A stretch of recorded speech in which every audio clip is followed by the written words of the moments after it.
Bonjour et bienvenue, Alexandre du blog Réflexform et santé.com. Alors, aujourd'hui, je voulais vous parler d'un sujet qui n'est pas très glamour, mais qui touche quand même plus, à mon sens, de 90% de la population. Et ce sujet, c'est la constipation. Alors, tout d'abord, un peu de compréhension. Qu'est-ce qu'on entend par constipation? Il faut savoir que constiper, ça veut dire regrouper les matières. Donc, tout le monde dit: ah ben non, moi ça va, j'ai pas de problème, je vais à la selle une fois par jour. Ça, c'est pour les plus chanceux. D'autres, c'est une fois tous les 2 jours, une fois tous les 3 jours. Et quand ça devient vraiment plus catastrophique, c'est une fois tous les semaines. Et ceci, normalement, de façon naturelle. Parce que si vous êtes obligé d'utiliser des béquilles, entre guillemets, c'est que, en fait, vous êtes vraiment constipé. Donc, quand ne pas être constipé, c'est tout simplement, une fois que l'on a mangé, donc on digère, cette digestion en fait arrive au niveau de l'intestin grêle ensuite, où il y a assimilation des nutriments, et ensuite les déchets arrivent dans l'intestin qui est le côlon. Voilà. Donc intestin grêle, c'est l'assimilation, et ensuite les déchets sont dans le côlon. Ce qui se passe, c'est que bien souvent, on est obligé justement, et c'est ça la constipation, on est obligé de manger pour justement avoir une consistance au niveau du côlon qui nous pousse au final à aller à la selle. Alors que la nature est bien faite, comme je le dis tout le temps, et que le fait de manger, donc on digère, les choses s'accumulent un petit peu dans le côlon, et puis quand on remange, les choses sont finalement digérées, utilisées, donc elles n'attendent qu'une chose, c'est de sortir. Donc normalement, ne pas être constipé, c'est aller à la selle après chaque repas. Voilà. Donc vous comprenez maintenant qu'il y a plus de 90% de la population qui est constipée. Alors maintenant que vous avez compris qu'on est plus ou moins tous constipés, quels sont les résultats? Eh bien tout simplement, la constipation, c'est une agglutination. Agglutination des matières qui s'accumulent dans le côlon. Donc, pourquoi? Il faut comprendre que, dans un premier temps, on mange beaucoup de choses qui sont toxiques. Tout ce qui est toxique, c'est tout ce qui n'est pas naturel de saison. Donc, vous comprendrez bien que tout ce qui est céréales raffinées, tout ce qui est laitage, tout ce qui est également, donc pas de pain riz, les céréales, tout ce qui est plat préparé, plat surgelé préparé, tout ce qui comporte des additifs alimentaires, tout ce qui comporte des sucres raffinés, tout ce qui est alcool, tout ce qui est excitant, etc. Donc tout ça, tout ce qui est pesticides et tout ce qui est parfois aussi certains médicaments, tout ça finalement, c'est toxique pour le corps. Ensuite, il faut comprendre une chose, c'est que bien souvent on mâche trop vite. Donc en mâchant trop vite, on ne dégrade pas les aliments.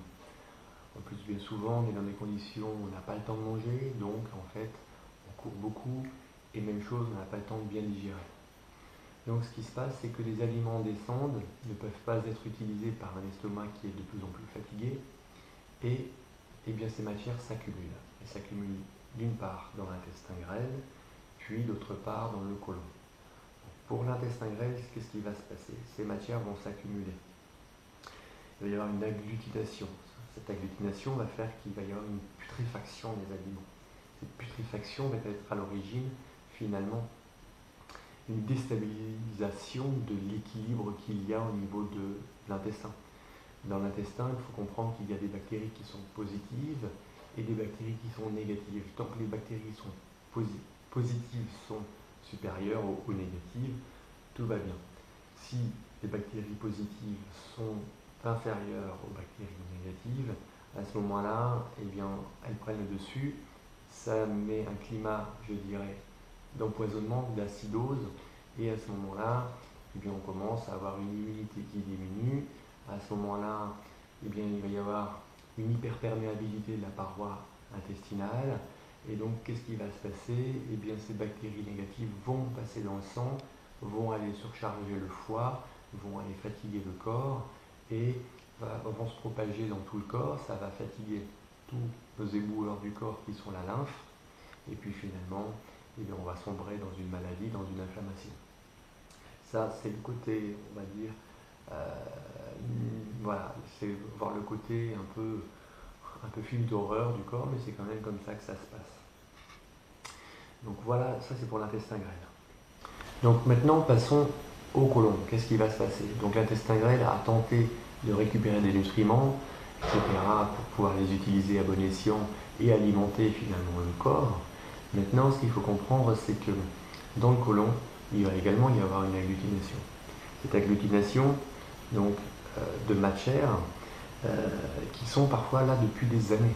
Donc en fait, il faut comprendre que ça n'est pas qu'un tube, hein, c'est que le côlon, c'est plein de petites villosités. Il faut savoir que l'intestin grêle et le côlon, ça fait la superficie d'un stade de football. Donc ces matières vont stagner dans ces zones. En stagnant dans ces zones, qu'est-ce qui va se passer? Il va y avoir une irritation de la paroi, tout comme dans l'intestin grêle.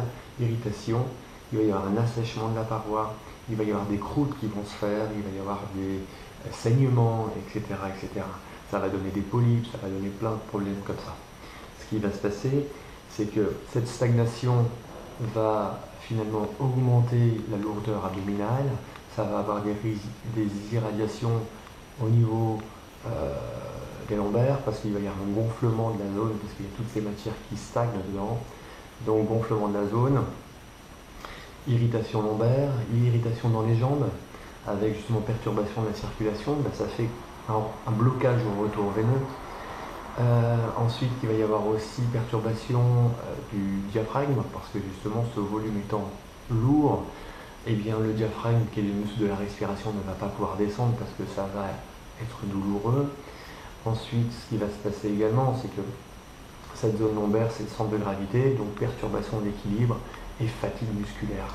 Tout simplement parce qu'on n'a plus un bon équilibre, on n'a plus un bon centre de gravité. Voilà. Donc, ceci va agglutiner les matières. Ces matières, en s'agglutinant, qu'est-ce qui va se passer? Eh bien, en fait, il n'y a plus le péristaltisme abdominal qui est finalement dépendant de notre hygiène de vie, de nos batteries, c'est-à-dire que moins on dort, plus on est fatigué, plus on est stressé, etc., plus notre système nerveux est fatigué, est irrité, et donc ce système nerveux gère finalement des choses, on va dire, autonomes, qui fonctionnent toutes seules. Et ce qui fonctionne normalement tout seul, c'est ce qu'on appelle le péristaltisme abdominal. C'est finalement une ondulation qui pousse les matières vers les toilettes. Et cette ondulation ne se fait plus, d'où cette agglutination par les processus que je vous indiquais avec les toxiques, etc., que l'on ingère, notre mode de vie. Et donc, eh bien, cette agglutination va faire vraiment des morceaux importants et ça va provoquer également des hémorragies, des hémorroïdes, etc. Donc, à tout ça, il y a une solution, pas d'inquiétude. Cette solution, eh bien, il faut arrêter tous les produits toxiques. Comme je le disais, les produits toxiques, le lait. Ensuite, tout ce qui est pasteurisé de toute façon. Ensuite, vous avez, donc dans le lait, il y a les yaourts également, il y a les fromages, il y a tout ça. Je ne dis pas qu'il faut tout arrêter, mais il faut ralentir énormément. Ensuite, il y a les céréales. Ensuite, il y a les produits préparés. Tout ce qui n'est pas naturel, de saison, et intègre, je dirais. Il y a tous les excitants, les alcools, etc. Voilà, on bannit tout ça, on se remet dans la voie de la forme et de la santé. Ensuite, une fois qu'on a arrêté tout ce qui était vraiment toxique, il est important de faire des jus à l'extracteur de jus. Pourquoi? Et notamment des jus verts, des jus de légumes, des jus comme le concombre avec de la pomme. Vous pouvez faire des jus de carottes avec de la salade, de la pomme. Voilà. Et pourquoi de jus vert? Parce que le vert va reminéraliser, il va finalement éviter le dessèchement, il va ramener une hydratation au niveau des cellules. Et cette hydratation est nécessaire, comme je vous le disais tout à l'heure, phénomène d'empoisonnement, d'acidose massive du corps, notamment de l'intestin grêle et du côlon. Et en fait, tout ça, ça a besoin de quoi? D'hydratation. Donc cette hydratation va être majeure et ça va permettre justement de faire partir un petit peu toutes ces croûtes qui sont accumulées et de réhydrater comme la peau qui est abîmée par exemple, mais de façon simple, efficace et naturelle. Voilà. Donc jus à l'extracteur de jus, notamment des jus verts, mais tout type de jus, de toute façon, 2 tiers de légumes, 1 tiers de fruits, très important, pas plus de fruits. Et voilà, ensuite il y a le psyllium blond, le tégument de psyllium blond, qui va tout simplement venir gratter les parois de façon naturelle, et ça va finalement amener vraiment un nettoyage en profondeur du côlon. Donc vous avez ces 3 solutions qui vont vous permettre finalement de récupérer confortablement. Et il y a une 4e solution qui est également de dormir. Donc il ne faut pas juste prendre une des solutions, il faut prendre ces 4, les mettre ensemble afin d'avoir justement un maximum de résultats sur l'objectif qui est d'arrêter d'être constipé, d'arrêter d'être malade pour justement récupérer la forme et la santé. Voilà. Donc si cette vidéo vous a plu, n'hésitez pas à mettre un petit commentaire, à me dire également quelles ont été les difficultés que vous avez rencontrées ou justement qu'est-ce qui a été bénéfique pour vous. N'hésitez pas. Voilà, je vous dis à bientôt pour d'autres vidéos. Au revoir.